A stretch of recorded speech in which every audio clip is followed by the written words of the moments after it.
Hello everyone, welcome back our YouTube channel. तो जैसा हमने आपको बताया था कि हम आपकी तैयारी कराएंगे यूपी पीजीटी समाजशास्त्र के पाठ्यक्रम के अनुसार।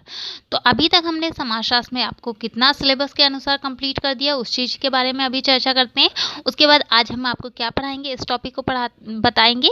लेकिन उससे पहले आप चैनल को प्लीज़ सब्सक्राइब कर लीजिए और ज़्यादा से ज़्यादा लोगों तक शेयर कीजिए। आपके जो फ्रेंड्स हों, जो तैयारी कहीं कर रहे हों, आप उन्हें भी शेयर कर सकते हैं वीडियोज़ को।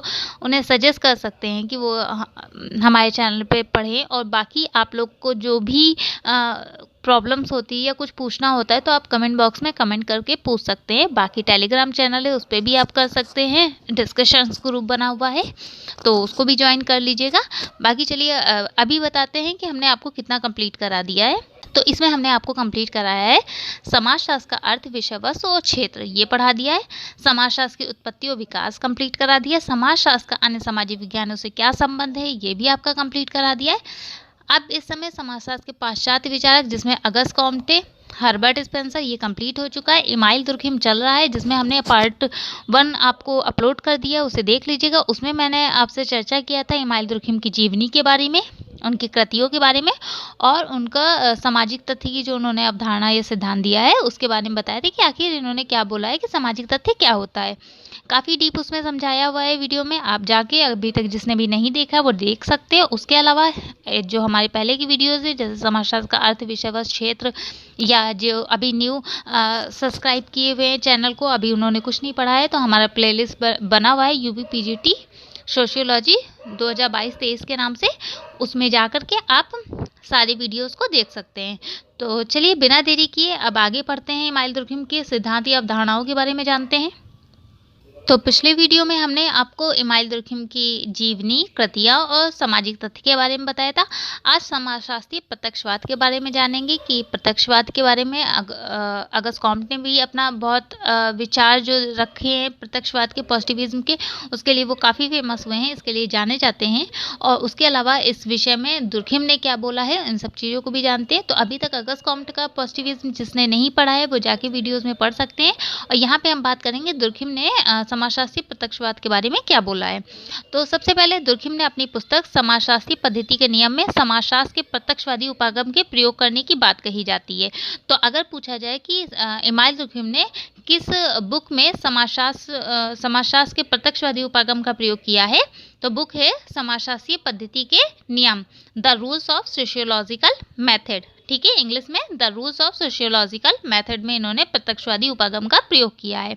और दुर्खिम जो है वो समाजशास्त्र की प्रकृति और क्षेत्र को निर्धारित करने में विशेष जोर देते हैं। और 1898 तक दुर्खिम ने प्रत्यक्षवादी पद्धति को पूरी तरह से स्वीकार कर लिया है। दुर्खिम के अनुसार समाजशास्त्र स्वयं को एक विज्ञान के रूप में तब तक प्रतिष्ठित नहीं कर सकता जब तक वह वैज्ञानिक पद्धतियों का अनुसरण नहीं कर लेता है। ठीक है, तो उस आधार पे समाजशास्त्र में प्रयुक्त होने वाली वैज्ञानिक पद्धति ही क्या है, पॉजिटिविज्म या प्रत्यक्षवाद है। तो अगर दुर्खिम के अनुसार पूछा जाए पॉजिटिविज्म क्या है, तो समाजशास्त्र में प्रयुक्त होने वाली जो भी पद्धतियां हैं वही पॉजिटिविज्म है। अगर इन पद्धतियों का प्रयोग नहीं करेंगे तो वो प्रत्यक्षवाद या वैज्ञानिकता समाजशास्त्र हासिल नहीं कर सकता है, ये कहना है दुर्खिम का। और अनुभव आश्रित अवलोकन, वर्गीकरण, व्याख्या, सामान्यीकरण, ये इसके अनिवार्य अंग होते हैं। इन्हीं वैज्ञानिक कार्य प्रणालियों को प्रत्यक्षवाद में दृढ़ता से अपनाया जाता है। पॉजिटिविज्म में किन्हें अपनाया जाता है, अनुभव आश्रित अवलोकन, वर्गीकरण, व्याख्या और सामान्यीकरण। इनके आधार पर अगर हम कोई भी अध्ययन करते हैं तो क्या होगा, वो जो पद्धति होगी वो पॉजिटिविज्म कही जाएगी और वैज्ञानिकता वो लिए हुए होगी। ठीक है, ये कहना है दुर्खिम का। और इमाइल दुर्खिम का एक प्रसिद्ध ग्रंथ है आत्महत्या, जिसे द सुसाइड बोलेंगे। इसमें भी इन्होंने प्रत्यक्षवादी उपागम की उपयोगिता की प्रमाणिकता को सिद्ध करने का प्रयास किया है। तो अगर आपसे किस बुक में उन्होंने पहली बार प्रयोग किया, तो the rules of sociological method. और पूछा जाए कि किस बुक में इन्होंने प्रत्यक्षवादी उपागम की उपयोगिता की या प्रमाणिकता को सिद्ध करने का प्रयत्न किया है, तो द सोसाइटी में। ठीक है, इस चीज़ को ध्यान रखिएगा।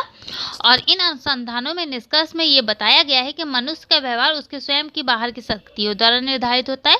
दुर्खिम के अनुसार मानव व्यवहार सामाजिक तथ्यों द्वारा निर्धारित होते हैं और वे सामाजिक तथ्य मनुष्य के बाहर ही होते हैं जिनका प्रत्यक्ष अवलोकन किया जा सकता और मापा जा सकता है। यही दुर्खिम का प्रत्यक्षवाद है। तो जब इन्होंने द सुसाइड में प्रत्यक्षवादी उपागम की प्रमाणिकता को सिद्ध करने का प्रयास किया तो इन्होंने पाया कि मनुष्य का जो व्यवहार होता है वो जो बाहरी शक्तियाँ होती हैं उनके द्वारा निर्धारित होता है। और ये बाहरी शक्तियाँ होती हैं तो इनका कहीं न कहीं अवलोकन किया जा सकता है कि किस व्यवहार के कारण मनुष्य क्या चीज़ें करता है, ठीक है? और जब हम किसी चीज़ का अवलोकन करते हैं तो जिस रूप में होता है उसी रूप में उसको देखते हैं, तो यही दुर्कहेम ने बोला, यही क्या है? प्रत्यक्षवाद या पॉजिटिविज़्म है, ठीक है? आई होप समझ में आया होगा। और इन्होंने दुर्कहेम ने धर्म के अध्ययन करते समय दुर्कहेम ने यह अनुभव किया कि समाजशास्त्री यथार्थ के रूप में प्रत्यक्षवाद पूरी तरह से लागू करना कठिन है। अगर पूछा जाए प्रत्यक्षवाद के कौन से आधार होते हैं, तो प्रत्यक्षवाद के 3 आधार होते हैं। एक होता है विज्ञान का दर्शन, दूसरा होता है प्रत्यक्षवादी पद्धति और तीसरा होता है विज्ञान की शक्ति को स्वीकार करना सरल था, परंतु अध्ययनों में इनका प्रयोग करना कठिन था। तो प्रत्यक्षवाद के जो 3 आधार थे, विज्ञान का दर्शन, प्रत्यक्षवादी पद्धति और विज्ञान की शक्ति, इन्हें स्वीकार तो लोग कर लेते थे, लेकिन जब वो अपना अध्ययन करते थे तो उसमें इसका प्रयोग उनको कठिन लगता था, काफ़ी कठिन होता था, ठीक है? तो उस आधार पे समाजशास्त्रीय प्रत्यक्षवाद के 3 नियम हैं। पहला तो सामाजिक तथ्यों को वस्तु माना जाए, क्योंकि जब कोई चीज़ को वस्तु मान लेंगे, जैसे अब पिछला मैंने वीडियो में पढ़ाया था कि सामाजिक तथ्यों को वस्तु उन्होंने माना था और वस्तुओं के 4 अलग अलग अर्थ बताए थे। इस आधार पर सामाजिक तथ्य क्या है? गतिशील अवधारणा बताई थी इन्होंने। तो कोई भी चीज़ को अगर वस्तु मान लेंगे तो उसको कहीं ना कहीं हम प्रत्यक्ष रूप से देख सकेंगे, और जब देख सकेंगे तो उसका उसी तरह से हम निष्कर्ष निकालेंगे, तो कहीं ना कहीं उसमें वैज्ञानिकता ज़्यादा होगी। तो उसी आधार पर इन्होंने बताया कि सामाजिक तथ्यों को वस्तु माना जाए। ज्ञान के वह सभी विषय वस्तु है जो कि केवल मानसिक क्रियाओं के द्वारा ही नहीं जाने जाते, बल्कि उन्हें जानने के लिए हमें निरीक्षण प्रयोग के द्वारा मस्तिष्क से बाहर के आंकड़े प्राप्त होते हैं। अर्थात सामाजिक तत्वों को वस्तु समान समझकर ही उसका अध्ययन किया जाना है, क्योंकि उसी दशा में हम सामाजिक तथ्यों की वास्तविकता को समझ सकेंगे, ठीक है? अगर हम समाज में को एक वस्तु के समान समझ ले तो हम क्या करेंगे? उसका अवलोकन कर सकेंगे, उसका निरीक्षण कर सकेंगे, और तभी वो वास्तविकता हमें प्राप्त हो पाएगी। और इससे ये पहला प्रत्यक्षवाद का नियम होगा, ये पॉजिटिविज्म का पहला नियम होगा कि सामाजिक तथ्यों को क्या समझा जाना चाहिए? वस्तु समझा जाना चाहिए, ठीक है? दूसरा इन्होंने बात किया है कि सभी पूर्व धारणाओं का उन्मूलन होना चाहिए। मतलब जब हम किसी भी चीज़ को वैज्ञानिकता के स्तर पे पहुंचाना चाहते हैं तो हमारी सभी जो पूर्व की धारणाएं होती हैं उन्हें छोड़ देना चाहिए। हम जो उस समय देख रहे हैं उसको ही सत्य मानना चाहिए। तो यही लिखा हुआ है, वैज्ञानिक या समाजशास्त्री को सामाजिक तथ्यों को वस्तु के रूप में वैसे ही देखना चाहिए जैसे कि वास्तव में है, बिना किसी पूर्व धारणाओं के। यही वैज्ञानिकता वस्तुनिष्ठता है, ठीक है? तो जैसे आप कहीं किसी क्षेत्र का अध्ययन करने जाते हैं, आपने कई चीज़ों को पहले अनुभव किया होता है, लेकिन जब वहाँ जाते हैं तो कुछ दूसरी चीज़ देखते हैं, तो अपने अनुभव के आधार पे आप उसे नहीं देख रहे हैं, आप जो वहाँ देख रहे हो उसी आधार पे आप उसे व्याख्या करेंगे, तो वो आपका पॉजिटिविज्म कहलाएगा। लेकिन अगर आपने पहले जो देखी उसके आधार पे उसको व्याख्या करेंगे तो वो आपका पूर्व अवधारणा उसमें शामिल हो जाएगी। तो बिना किसी जब अध्ययन करते हैं तो उसमें पूर्व धारणाओं को बाहर रखते हैं अपनी जो भी होती हैं। तीसरा नियम जो है, कुछ सामान्य बाह्य विशेषताओं द्वारा पूर्व परिभाषित घटनाओं का समूह। तो प्रत्येक विज्ञान को सामाजिक घटनाओं को परिभाषित करके अपना अध्ययन क्षेत्र निर्धारित करना चाहिए। मतलब जिस चीज़ का अध्ययन कर रहे हैं उसकी भाषा को परिभाषित करके अपना अध्ययन क्षेत्र जो है वो निर्धारित करना चाहिए। चौथा जो नियम है, सामाजिक तथ्यों की व्यक्तित्व अभिव्यक्ति में स्वतंत्र अनुसंधान। एक समाजशास्त्री को सामाजिक तथ्यों की व्यक्तित्व अभिव्यक्तियों से अलग करके ही अध्ययन करना चाहिए, क्योंकि इसके बिना अध्ययन की वस्तुनिष्ठता ना आ सकेगी। अध्ययन व्यक्तिनिष्ठ रहेगा, मतलब व्यक्ति की जो भी विचार होते हैं, अभिव्यक्तियाँ होती हैं, उससे स्वतंत्र रह के अनुसंधान करना चाहिए। ये कहना था दुर्कहेम का कि इन आधार पे ही किसी भी चीज़ को पॉजिटिविज्म के रूप में देखा जा सकता है। मतलब समाजशास्त्र को अगर वैज्ञानिकता प्रदान करनी है तो पूर्व धारणाएं दूर रखनी चाहिए, बाह्य विशेषताओं द्वारा उन्हें पूर्व परिभाषित करना चाहिए जिस चीज़ का हम अध्ययन कर रहे हैं। तीसरा, व्यक्तित्व अभिव्यक्तियाँ जो है उनसे दूर रखना चाहिए, और सामाजिक तथ्य को एक वस्तु के रूप में मानना चाहिए। ये नियम थे समाजशास्त्री प्रत्यक्षवाद के, जो कि दुर्कहेम ने दिए हैं अपने अवधारणा में, ठीक है? अतः कह सकते हैं कि समाजशास्त्री व्याख्या में कारणतत्व या कार्य कारण संबंध की प्रमाणिकता सिद्ध करने के लिए ऐतिहासिक प्रयोगात्मक पद्धति को अनुपयुक्त मानते हैं और तुलनात्मक पद्धति को सर्वोच्च मानते हैं। मतलब इन्होंने बताया है, इन्होंने अगर ये पूछा भी जाए, क्वेश्चन भी बना हुआ है कि इमानुएल दुर्कहेम ने किस पद्धति को सर्वोत्कृष्ट माना है, तो तुलनात्मक पद्धति को। क्यों? क्योंकि ये तुलना के आधार पे इन्होंने अपना, चाहे आप इनकी जितनी भी अवधारणाओं को देखेंगे, इन्होंने तुलनात्मक पद्धति का प्रयोग करके अपनी पूरी अवधारणाओं को रखा है और समझाने की कोशिश किया है। तो कहीं न कहीं ये ऐतिहासिक और प्रयोगात्मक पद्धति को नहीं मानते हैं और ये तुलनात्मक पद्धति को ही मानते हैं कि इस पद्धति के द्वारा ही हम किसी भी चीज़ों का अध्ययन कर सकते हैं और समाजशास्त्र में वैज्ञानिकता को हासिल कर सकते हैं, और यही इन्होंने समाजशास्त्रीय प्रत्यक्षवाद में बात कही है। आई होप सो समझ में आया होगा। अब बात करते हैं सामूहिक प्रतिनिधित्व की धारणा। इसमें इन्होंने क्या बात की है कि क्या होता है कि सामूहिक प्रतिनिधित्व की अवधारणा। तो इसको समझने से पहले हमें समझना होगा कि सामूहिक चेतना क्या होती है। ठीक है, कि सामूहिक चेतना क्या होती है, क्योंकि सामूहिक चेतना ही सामूहिक प्रतिनिधित्व को जन्म देती है। ठीक है, सामूहिक चेतना क्या होती है इस चीज़ को समझेंगे, क्योंकि सामूहिक चेतना ही सामूहिक प्रतिनिधित्व को जन्म देती है।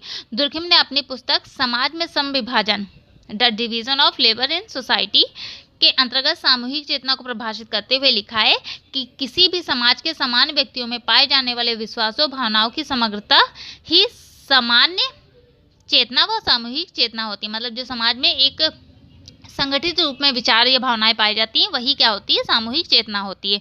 इसका तात्पर्य है कि व्यक्तिगत चेतना और सामूहिक चेतना की प्रकृति एक दूसरे से भिन्न होती है। व्यक्तिगत चेतना का निर्माण व्यक्ति की मानसिक क्रियाओं, भावनाओं, विचारों से होता है, लेकिन जब बहुत से लोगों की व्यक्तिगत चेतना एक समग्रता में बदल जाती है तो इसे क्या बोलेंगे, सामूहिक चेतना बोलेंगे। मतलब कोई भी एक ऐसी चेतना जो केवल आपके मस्तिष्क में है तो वो आपकी व्यक्तिगत चेतना होगी, लेकिन जब आपके मस्तिष्क की कोई भी विचार कई सारे लोगों द्वारा माना जाने लगे या लोग अपनाने लगे तो उसे क्या बोलेंगे, सामूहिक चेतना बोलेंगे। मतलब इस तरह से आप समझ सकते हैं कि जो भी प्रथाएं या रूढ़ियाँ थी तो वो जब बहुत सारे लोगों द्वारा मानी जाती हैं तो वो सामूहिक चेतना कही जाएंगी, लेकिन अगर आप कोई अपने नियम कानून बनाते हैं तो वो आपकी व्यक्तिगत चेतना कही जाती है। ठीक है, अतः कहा जाता है कि समाज में जब विभिन्न व्यक्ति एक दूसरे से अंतरक्रिया करते हैं तब कुछ ऐसे प्रतीक, व्यवहारों के ढंग, विचारों का विकास होता है जो संपूर्ण समाज की विशेषताओं का प्रतिनिधित्व करते हैं।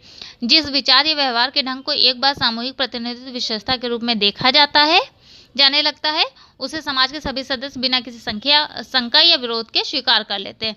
सामान्य रूप से इसी प्रतिनिधि विशेषताओं को सामूहिक प्रतिनिधित्व कहा जाता है। तो जब सामूहिक चेतना की बात किया कि कई सारे व्यक्तियों द्वारा स्वीकार की जाती है, तो उसी तरह कई सारे ऐसे विचार या भावनाएं होती हैं जो व्यक्ति बिना किसी तर्क के, बिना किसी शंका के उसे मानने लगता है। कोई प्रतीक, जैसे सिंदूर लगाना, शादी में लड़कियों को सिंदूर लगाना, ये एक प्रतीक हो गया। ठीक है, और इसको सभी लोग मानते हैं तो बिना किसी शंका की कि क्यों लगाया जाता है इस पर कोई सवाल नहीं उठाता है। शादी के बाद लड़कियां सिंदूर लगाती हो, वो डेली लगाती हैं। ठीक है, तो ये इस पे हम तर्क नहीं कर सकते हैं और ये सभी लोगों द्वारा स्वीकार होता है, तो ये क्या हो जाएगा, ये होगा सामूहिक प्रतिनिधित्व। और अगर उदाहरण के रूप में समझे, जैसे कि हमारा राष्ट्रीय झंडा हमारे राजनीतिक जीवन का प्रतीक है। अब धार्मिक पुस्तकें हमारे धार्मिक जीवन का प्रतीक हो जाएंगे। नेतागण हमारे सामूहिक रूप से जनता की भावना के प्रतीक हो जाते हैं। जो भी नेतागण होते हैं वो जनता द्वारा चुने जाते हैं, तो वो कहीं ना कहीं सामूहिक रूप से जनता की भावना के प्रतीक होते हैं। तो इन सबको दुर्खिम ने क्या बोला है, सामूहिक प्रतिनिधित्व का नाम दिया है। आई होप सो समझ में आया होगा। और अभी हमने आपको समझाया समाजशास्त्रीय प्रत्यक्षवाद, फिर हमने आपको बताया सामूहिक प्रतिनिधित्व क्या होता है। देखिए, ज़्यादा बड़ा नहीं हम आपको लिख करके दे रहे कि बहुत ज़्यादा आपको डीप में दे दे फिर उसको हम पढ़ के आपको समझाएं।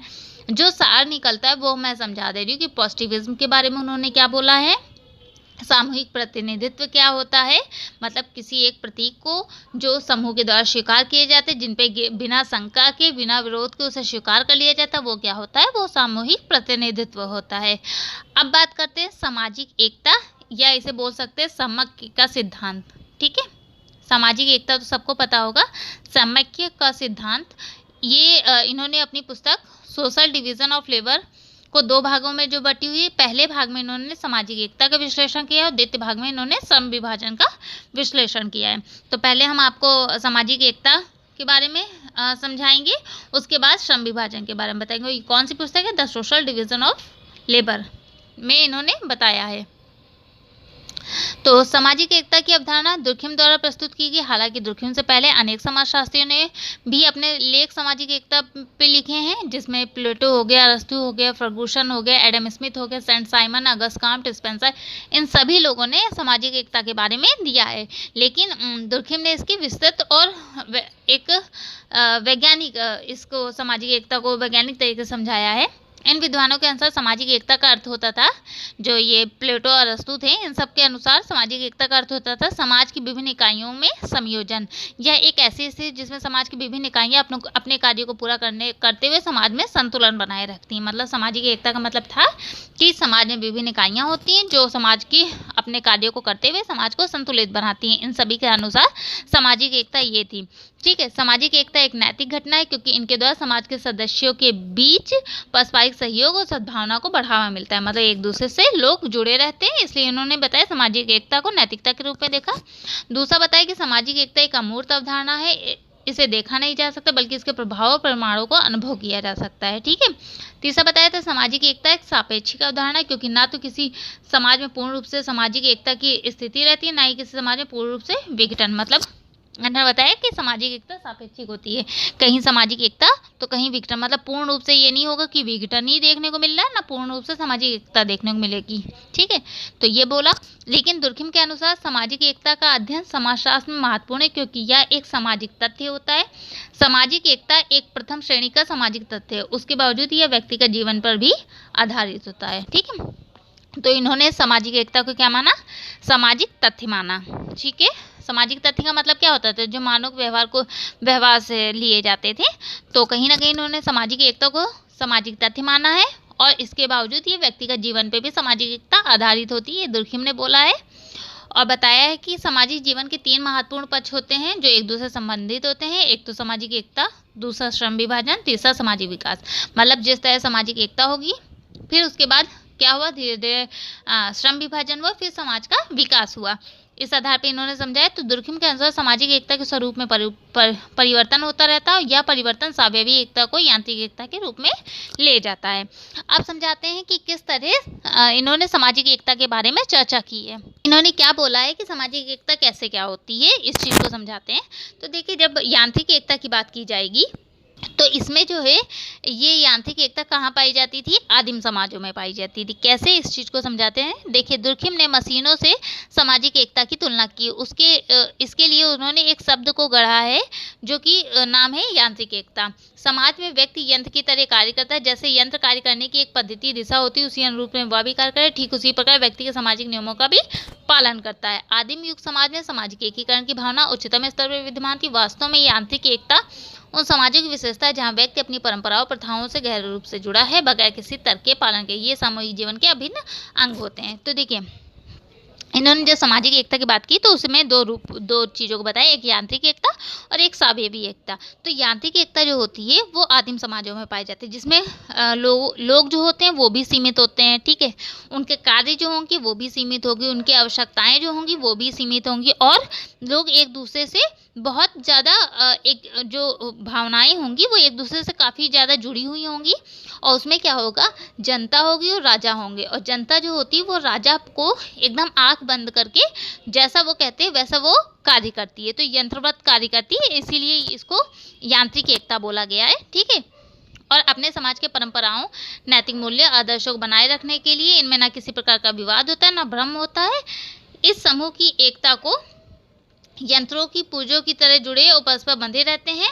मशीन की तरह समूह के व्यक्ति भी मिलकर कार्य करते हैं, इसीलिए इसे यांत्रिक एकता कहा जाता है। क्योंकि बहुत छोटा क्षेत्र या आदिम समाज को ले लीजिए जहाँ पे लोगों की आवश्यकताएं कम थी, लोग सीमित थे, लोगों को ज्ञान कम था, लोगों को बस जैसे किसी जो भी जनसंख्या थी उसमें से अगर किसी एक जो कि उनका राजा होता था वो जो भी आदेश करता था उस आधार पे वो सारे कार्य करते थे और उसको बिना किसी विवाद के, बिना किसी तर्क के। तो कहीं ना कहीं ये आधुनिक समाज में ना होके ये था आदिम समाज को क्या बोला इन्होंने, एक तरह से यांत्रिक एकता का नाम दिया। यांत्रिक एकता समाज वस्तुतः अविकसित या आदिम समाजों में थी, ये लिखा हुआ है। ठीक है, यांत्रिक एकता में वैधानिक व्यवस्था, अब जाहिर सी बात है लोग थे आवश्यकताएं भले ही सीमित थी, लेकिन उनको उनमें नियंत्रण करने के लिए कि किसी तरह का विचलन ना हो समाज में, तो उसके लिए वैधानिक व्यवस्था थी जिसे बोला जाता था दमनकारी कानून। ठीक है। और दमनकारी कानून का तात्पर्य यह था कि जो भी सामूहिक इच्छा का उल्लंघन करते थे या सामूहिक भावनाओं को ठेस पहुंचाते थे, उन्हें क्या दिया जाता था? उन्हें दंड दिया जाता था। दमनकारी कानूनों का उद्देश्य सामूहिक चेतना या इच्छा के विरुद्ध समझे जाने के कार्यों को रोकना था। जो भी उस समय की परंपराएं थी, जो भी प्रथाएं थी, उनका आगे कोई उल्लंघन करता था तो उन्हें कठोर दंड दिया जाता था। ऐसा क्यों किया जाता था? क्योंकि भविष्य में कोई भी व्यक्ति ऐसा ना करे और समाज में संतुलन बना रहे। तो अगर आपसे पूछा जाए यांत्रिक एकता में किस प्रकार की वैधानिक व्यवस्था थी, तो दमनकारी कानून। ठीक है, इस चीज़ को ध्यान रखिएगा, पूछा गया है। और उसके अलावा अगर आप बात करें सावयवी एकता क्या होती है, तो देखिए, जब आदिम समाज था तो उस समय बहुत कम आवश्यकताएं थी, लोग एक दूसरे से हिल मिल करके रहते थे, काम करते थे। फिर क्या हुआ? धीरे धीरे विकास हुआ। जब विकास हुआ तो मनुष्य की आवश्यकताएं बढ़ी, और जब मनुष्य की आवश्यकताएं बढ़ी तो कहीं ना कहीं सभी के कार्य अलग अलग हो गए, लोग एक दूसरे को सेवा देने लगे, तो उस आधार पे सावयवी एकता का नाम दिया गया। अब यहाँ पे पढ़ लेते हैं फिर समझाते हैं। जैसे कि सावयवी एकता का नाम इसलिए दिया गया जैसे शरीर के समस्त अंग, आँख, कान, नाक, हाथ, पैर स्वतंत्र रूप से विशेष कार्यों को करते, किंतु यह कार्य तभी करते जब वे संयुक्त रूप से परस्पर जुड़े हुए होते हैं। इस तरह शरीर के विभिन्न क्रिया अंगों में परस्पर एकता होने के कारण वे अपने कार्य को करते हैं। इस प्रकार यह सामाजिक सावयवी एकता है। दुर्खिम का मानना है समाज का स्वरूप भी तीव्रता से परिवर्तित हो रहा है। इस परिवर्तन की दिशा में यांत्रिक एकता की स्थिति से पृथक होकर सावयवी एकता की ओर अग्रसर हुआ। क्योंकि यांत्रिक एकता तब तक ही चलेगी जब तक के लोग सीमित रहेंगे, जब तक के आवश्यकताएं कम होंगी। जब आवश्यकताएं बढ़ेंगी तो लोगों के कार्यों में परिवर्तन होगा, लोग दूर दूर देशों में जाएंगे, दूर दूर शहरों में जाएंगे, अपने क्षेत्र को छोड़ेंगे, तो वहाँ पे कौन सी एकता देखी जाएगी? वहाँ पे सावयवी एकता देखी जाएगी। ठीक है। और सावयवी एकता औद्योगिकरण व जटिल समाजों में पाई जाती है, या फिर आधुनिक समाज बोल लीजिए। इस समाज के संबंध कैसे होंगे? औपचारिक होंगे। यह विभिन्नताओं का समाज होता है। श्रम विभाजन का आधार विशेषीकरण, विशेष योग्यता, क्षमता, कुशलता आदि हो जाता है। मतलब यहाँ पे जो भी चीज़ें देखी जाती है समाज में, जब स्ट्रेटिफिकेशन होगा तो वो विशेष योग्यता, क्षमता, कुशलता के आधार पर होगा। ऐसे समाज में उसी सीमा तक व्यक्ति एक दूसरे से जुड़ा रहता है जब तक कि उसकी आवश्यकताएं पूर्ण होती रहती हैं। मतलब जैसे कि आधुनिक समाज, आज का वर्तमान समय ले लीजिए, आप किसी व्यक्ति से तभी ज़्यादा जुड़े रहते हैं जब आपकी आवश्यकताएं रहती हैं। वो आवश्यकताएं पूर्ण होती हैं, आप उनसे दूर हो जाते हैं। और जैसे कि यही ले लीजिए कि आप जैसे हमारे चैनल से पढ़ रहे हैं, तो आप तभी तक पढ़ रहे हैं जब तक आपकी आवश्यकता है। क्यों? क्योंकि आपकी पीजीटी का एग्ज़ाम है, देन आपका पीजीटी एग्ज़ाम हुआ, देन आपने कुछ दिन के लिए पढ़ना छोड़ा, तो ये क्या है? हो गया एक तरह से आपकी आवश्यकता ही है कि जिसको पूर्ण होने के बाद व्यक्ति उससे थोड़ी सी दूरी बना लेता है। तो ये जो एकता देखी जाएगी ये होगी सावयवी एकता के अंतर्गत। ठीक है, ये मैंने आपको समझाने के लिए बताया है, ज़्यादा आप उसको उसमें मत लीजिएगा कि नहीं ऐसा कुछ नहीं है। देखिए, ये एक फैक्ट है, ऐसा होता है, तो उस चीज़ को मैंने बताया है। और हाँ फ्रेंड्स, आप लोग प्लीज़ चैनल को सब्सक्राइब कर लीजिए, और आपको इसकी पीडीएफ और एमसीक्यू क्वेश्चंस ये सब आपको टेलीग्राम पे मिल जाते हैं। टेलीग्राम पे जाके आप उसे ज्वाइन कर सकते हैं, और डिस्कशन ग्रुप में आप हमसे मैसेज करके आप हमसे जो भी पूछना चाहें वो पूछ सकते हैं, या जो भी नीड हो आप बोल सकते हैं। कोशिश करूँगी आप लोगों की ज़्यादा से ज़्यादा हेल्प करने की। ठीक है, और फेसबुक पेज भी ज्वाइन कर लीजिएगा आप लोग। तो हम बात कर रहे थे सावयवी एकता की। तो यहाँ पे लिखा हुआ है जैसे कि यांत्रिक एकता वहाँ विकसित होती है जहाँ व्यक्तियों के मध्य पारस्परिक मतभेद कम होते हैं, व्यक्ति जनहित में के लिए समर्पित होता है। वहीं सावयवी एकता ठीक इसके विपरीत होती है, मतभेदों से उत्पन्न होती है, यह संविभाजन की उत्पत्ति होता है। तो देखिए, इन्होंने सामाजिक एकता के द्वारा ही इन्होंने समझाया। पहले यांत्रिक एकता हुई, फिर सावयवी एकता हुई, और उसी से क्या हुआ? श्रम विभाजन। तो अभी हम आपको श्रम विभाजन भी पढ़ाएंगे। तो सावयवी एकता की अगर वैधानिक व्यवस्था की बात किया जाए तो उसमें दमनकारी कानून था, और इसमें प्रतिकारी कानून का प्रचलन होता है। अब प्रतिकारी कानून क्या होता है? तो प्रतिकारी कानून का तात्पर्य होता है नुकसान प्राप्त व्यक्ति को हानि को पूरा करना। उसमें क्या होता है, तो उसमें कठोर दंड दिया जाता था व्यक्ति को, जिससे कि वो दोबारा ऐसी गलती वो ना करे, और साथ में जितने भी वहाँ के सदस्य हैं, जितने भी लोग हैं, वो कभी ऐसा ना करे जिसकी समाज में असंतुलन पैदा हो। तो उसमें दमनकारी कानून का प्रयोग किया जाता है। इसमें प्रतिकारी कानून का मतलब होता है नुकसान प्राप्त व्यक्ति को हानि को पूरा करना, यह व्यक्ति को सब कुछ लौटा देना जो उसने उससे अनुचित रूप से छीना है। तो मतलब इसमें प्रतिकारी का मतलब होता है पूरा करना किसी चीज को। तो इसमें जो भी आपने किसी व्यक्ति का नुकसान किया है उसकी हानि को पूरा कर देना, ये प्रतिकारी कानून होता है। इसका उद्देश्य क्या होगा, अपराधी द्वारा की गई क्षति को पूर्ति करना। अपराधी ने जो भी क्षति किया उसे पूर्ति कराना, ये प्रतिकारी कानून होता था, जो कि सावयवी एकता में देखने को मिलता है। दुर्खिम ने प्रतिकारी कानून को समाज की संरचनात्मक विशेषता माना है, और प्रतिकारी कानून आधुनिक समाजों की विशेषता है।